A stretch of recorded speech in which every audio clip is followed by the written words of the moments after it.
If you want maximum gloss and maximum protection, this is the video for you. Hi, I'm Ivan. I'm Nick. This is DIY Detail. Today, on this beautiful Chevy Spark, we are going to be doing a two-stage polish, the wool pad on the DA, followed by the red jeweling pad on the Rotary. Then, the stack, the 8-year ceramic coating. We're going to lay it on beautifully, let it sit for a couple hours, 2 to 8 hours, then come back and apply the 3-year into the 8. It's not putting them on, it's not putting 2 layers of coating. We're actually building or mixing the 2 together on the surface, making a new coating that is going to give the Chevy Spark a new life. We thought there was some irony here, right? A very budget-friendly car with the best polishing and protection you can do out there. The reality is, it's because DIY is such an accessible lineup for people out there. Right. And the Rotary is an amazing way to finish. We're going to show you how to do that. We're also going to show you how to cut out deep defects, of which there are many. We've cleaned the paint, and we have a video on how we prepped it for this process. It's down below, but if you haven't seen that one, you can watch it first if you'd like, but this is the video for anybody. This could be a supercar, this could be a Chevy Spark. This process we're about to show you will work. Right. Clean protected paint is not exclusive to high-end cars. Any car deserves to have clean protected paint, including this former rental car, a Chevy Spark. All right, Ivan, how do we start? We start by cleaning our pads. Now, we've shown you in other videos different ways of cleaning your pads, but if this is a serious hobby for you, this is an investment worth making. And this is the Lake Country Manufacturing, it's not ours, but Lake Country Manufacturing System 4000 pad washer. We have a gallon of water, a cap full of our rinseless wash, and even though they're brand new pads, we're gonna wash them first. Yeah, what I love about this Rotary, 600 to 2,500 RPMs, you wanna polish on 600, but you'll free spin. You'll free spin this after you've cleaned the pad on the highest speed. One spray of the polish is all we need.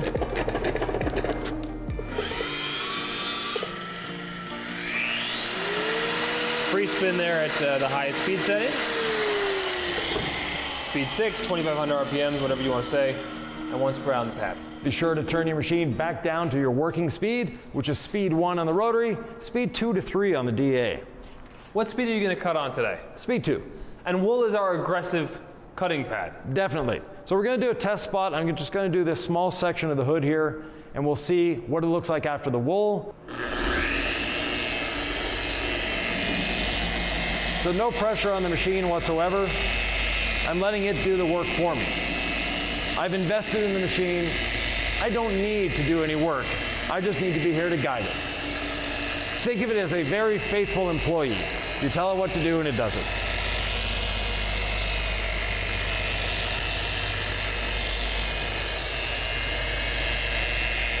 Now it doesn't matter if you go up, down, left, right. It's just a matter of how many passes, right?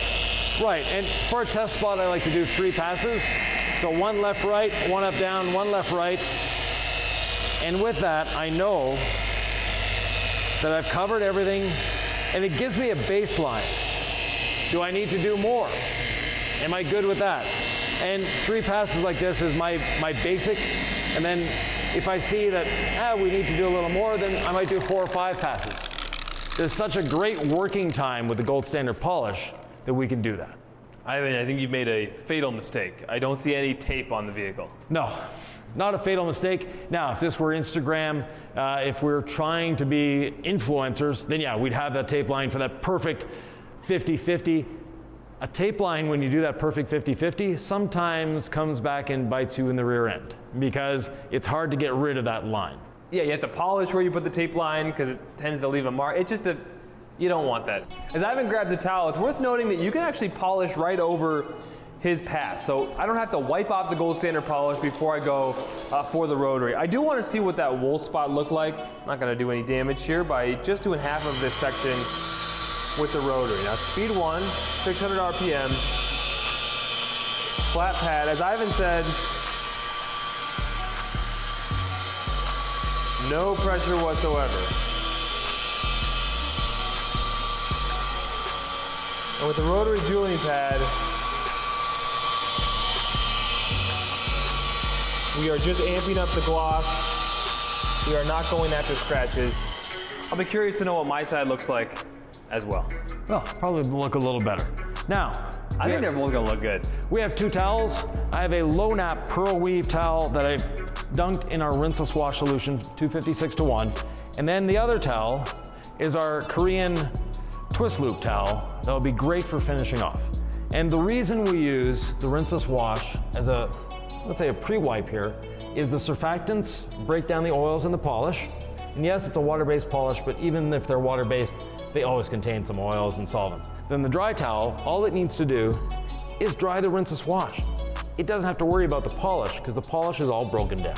There are some paints where just a 1-step looks almost identical to a 2-step. Yeah. And I sort of wonder if just the wool is gonna look better. I can't see it from here. From here, with the right angle, with the light hitting it just the right way, there's a slight gloss improvement here. And since we have the time, we might as well. We're going for the best here. I mean, it is slight though, Yvan. Oh, I know. It takes an eye that knows what they're looking for. Most people, if we were to open the door and, well, it's too cold out there, but get someone off the street to say, come take a look at this, which side do you prefer? They couldn't see a difference. But we've got the time, we have the tools, we have the technology, we might as well do it as best as we can. Absolutely. And it's fun. So we have our damp towel, we have our dry towel, we'll be back to those later. One of the things that's great about the gold standard polishing system is you can polish the whole vehicle, then come back and wipe it off. You don't have to wipe off panel by panel. And we've done our test spot, we know what we're after, we know what we're doing, so we can just start polishing. This is like 80%. Yeah, I barely see anything left on that side. right. And you put no pressure on that dual action machine. The less pressure you use, the better it's going to cut. The less heat you generate, the better it's going to cut. And a 25mm throw on our dual action polisher is no joke. No, exactly. 25mm throw is one of the longest in the industry, and the longer the stroke, or the longer that throw, the more aggressive the tool is. So if you have a very soft paint, it may leave a bit of hazing behind because it's that aggressive. But one little pass with the rotary, and it's all cleaned up. And some paints you don't even need that second pass. It's just No. the beauty of the wool. It can cut a lot and finish in a great way. A lot of people have said, oh, the rotary cuts better than the DA. There have been some interesting internet discussions about this. Yes. Try our DA, cut with the DA, and then you'll want to finish with the rotary. It'll work well. And it's not just the DA, it's a combination of the gold standard polish and the gold standard wool pad. I designed that pad specifically for use with a dual action machine.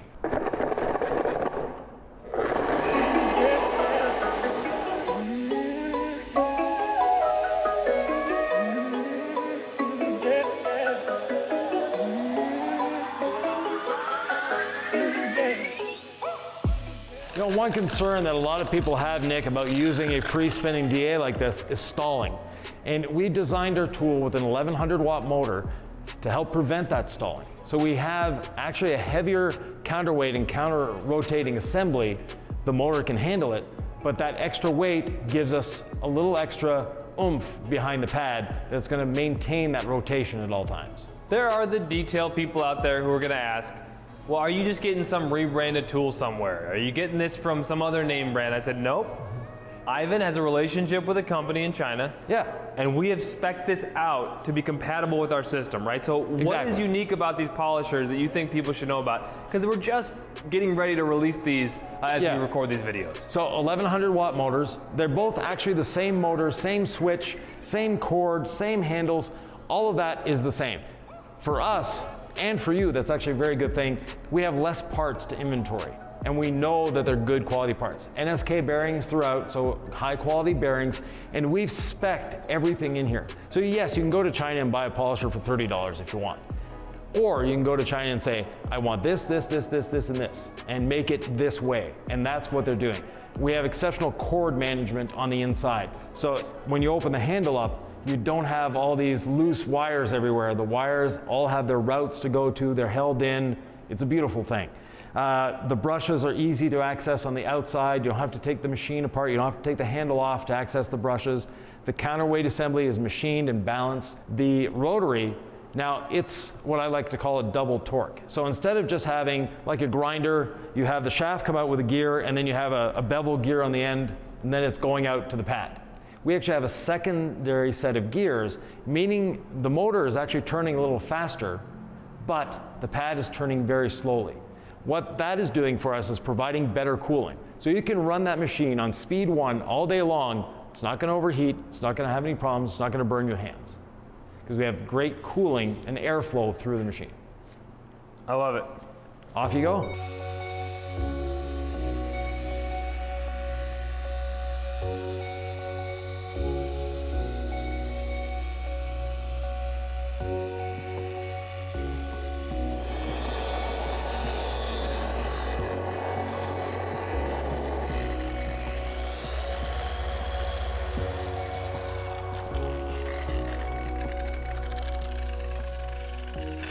When you're cleaning your pad, you want to spin it at its maximum speed until you don't have that oscillation anymore. And with this machine, it's very clear to see that it's oscillating and all of a sudden it starts spinning.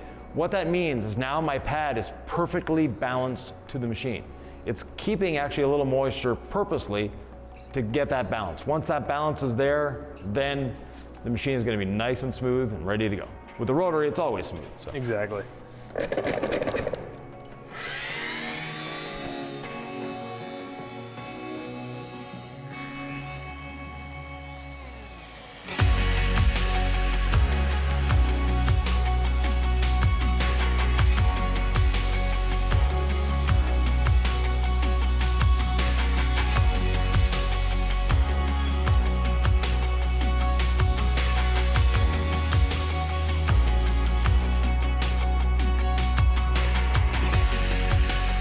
Now Nick, I'm going to bring the camera in a little closer here. I just want to show our good folks at home what we're seeing as well. And this is a really interesting part of the vehicle here. So right here, you can see a scratch through the polish. Let me just take a bit of the polish away. Now you can actually see that scratch that's there. Now, it's relatively deep scuff. It's not down to the paint, it's just in the clear coat. We're gonna reduce that using the 5-5-5 method. Speed 5 on the machine, roughly 5 seconds. Basically, we're not wanting to create heat. And the final 5 is roughly about 5 pounds of pressure on the machine. We just don't want the backing plate to stall, but we wanna have enough pressure that we're actually putting maybe 5, even more pounds. This one doesn't stall easily, so I may not put as much as I can.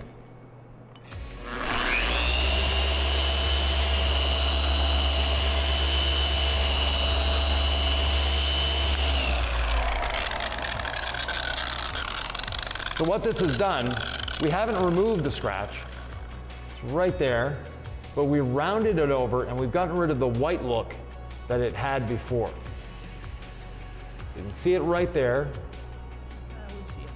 You see it a little bit, but from here, from my vantage point, the camera is 3 inches away. So from my vantage point, the scratch is basically gone. And I can do that pass one more time if I wanted to. But honestly, there's other deep defects on the vehicle, we're not worried about it. But now it's not something that's going to catch someone's eye because we've gotten rid of that white look that it has. We've rounded over the corners. It's much easier to deal with. We've set up an iPhone on a really oblique angle here for a reason. I want to show you in real time what it looks like. So I'll be polishing and then wiping it off, and you'll see exactly what we're going from and what we're going to in the polishing process in real time.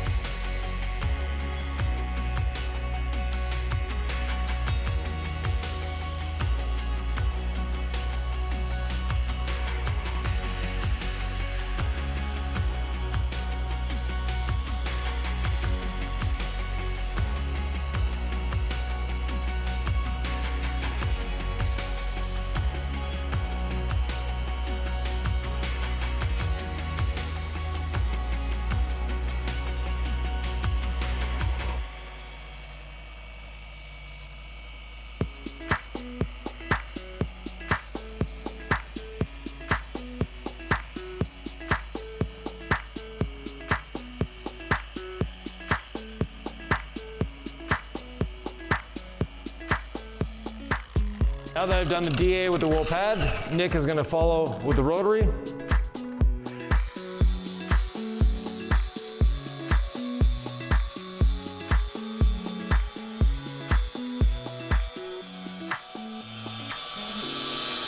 we'll further complicate the editing here. We'll put a picture in picture to show Nick's posture. It's really bad.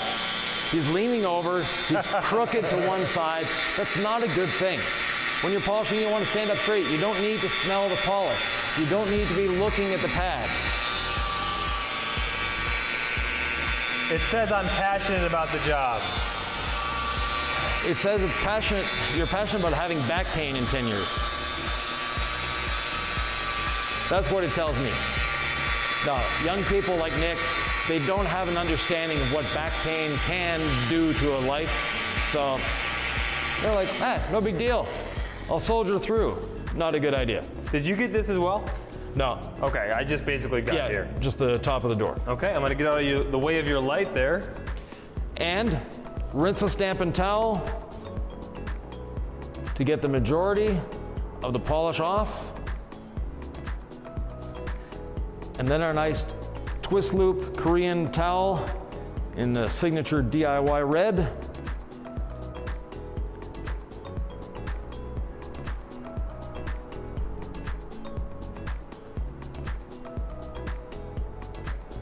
So there we have a real-time before and after for you to see.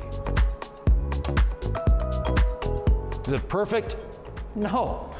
Is it great? Yeah. And you're gonna see this in the sunshine outside. It's gonna be glorious. We don't have sunshine today, but hopefully, by the time we're done this, the sun will be back.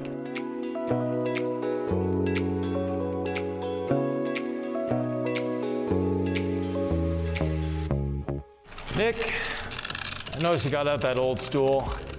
They work in a pinch, but your posture and mine are very different. You look comfy. You look like you're in your zone. I'm kind of, you know, I'm not happy. I'm not sad. I'm somewhere in the middle. Yeah, it's better than being on your knees, but you're hunched over. Your back is rounded. Mine is nice and straight. So right. There's another one of these over there. Go. All right, let me go grab it. We'll see what I think. Posture and detailing is an extremely important thing. And the better your posture, the longer you'll be able to detail, the more comfortable you'll be, and the less ouchies you'll have at the end of the day. And we have a lot of videos ahead of us, so I don't want him being sore.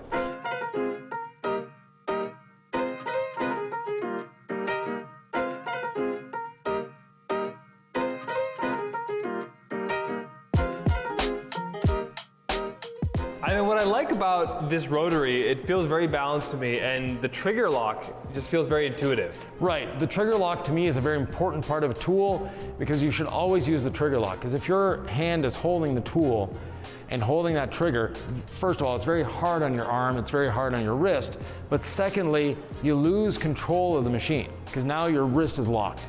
With the trigger lock, it's very easy to use, and we purposely have an oversized trigger and an oversized trigger lock to make it intuitive and simple to put on. You're not trying to dig your little pinky finger into a hole trying to set the trigger lock. No, it's super easy. Yeah, so now we're ready to wipe off the polish residue.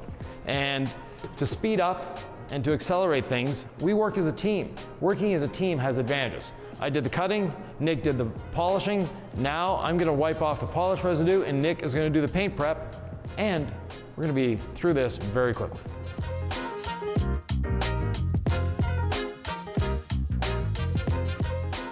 So Nick, with the panel prep, you've got 2 towels as well. Why is that? Yeah, 2 towels is amazing. Short nap towel, which I don't quite saturate with panel prep, but I get quite a bit on there. And I don't wanna just hit it with panel prep and let it dry and then go and buff it later, right? Because I'm lifting a lot of those oils with the panel prep, and then I want to wipe them away. Yeah, and this being a formal rental car, we don't know what's been on this paint. So I know we've decontaminated it to the nth degree, we've polished it, but still there could be a little lingering wax residue or something that we want to get off. But while you still see it flashing, you hit it with that second towel, and it just seems to work incredibly well. Yeah, because what it's doing, it's actually lifting any oils or any contaminants on the surface into that little film of panel prep. Then you're taking it off while it's suspended in the panel prep, as opposed to just working it in. I've seen people that they just spray it on, they walk around the whole vehicle with one towel, just willy-nilly, they spray it on and rub it in. They're not doing anything. That's what I used to do. Yeah. So basically, Nick and I are doing a similar process. It's just I'm using the rinseless wash, and he's using the panel prep. I don't know why, it just helps to have two towels. And then we use two different towels when we level the coating as well. Right. Different colors, just they're helpful to the eye. Different colors and different grades of towel. They're all high quality towels, but different weaves and different thicknesses. That would be a better way of expressing it. Front fender is done. Okay. Mirror is done. You know, lately there's been a lot of chatter on the Facebook groups and on the internet about panel preps and whether they're necessary, do they actually do anything, and can you mix and match panel preps? And my answer to that is no. If you're using a DIY detail coating, you're using a DIY detail panel prep. If you're using another brand's coating, even though I know our panel prep is a great solution, it works superbly well, I'm going to tell you to use that company's panel prep. We've designed the panel prep to match the coating, to match its characteristics and to work with the coatings. And some panel preps have perfumes in them. They have fragrances. Some of them have oils. Some of them have colorants. All things that for our coating can interfere. But for that company's coating, it could be perfectly fine. I never understood the scented panel preps, but Well, it's nice to have fragrance. I'm not a chemist. I just want something that just cleans Right. at this stage. Yeah. Because we're getting ready to lay down a protectant that costs a lot of time and energy to prep, and you just want to get it right. Exactly. You know, there's a lot of people who just use isopropyl alcohol. And in the beginning of coatings, 20 some years ago, that was the thing to do. But again, if your company, the company coating that you're using suggests a panel prep, use that one. If they're suggesting IPA, by all means use that. But as far as I'm concerned, it should stay in your medicine cabinet, not in your detailing shop. In a pinch, is it better than nothing, ever? Actually, I would say nothing is better than isopropyl alcohol. Especially if we've gone through this process so far with our products, the panel prep for us is just a safety, and it actually makes the coating easier to install. If you want to experiment with this, do a little section of your vehicle, just a small 1 foot by 1 foot section that you don't panel prep. And you'll see as you're applying the coating, you'll find that spot immediately. The panel prep actually helps our coating to adhere, but it also helps the applicator to glide over the surface. Absolutely. Nick, it's looking great. Looks amazing. Last little section to do there, and then we're done. We're done. People may ask, Yvan, do I have to wait a certain amount of time after I panel prep to ceramic coat? Not with ours. Not a problem. As soon as you're done, you're done. Excellent.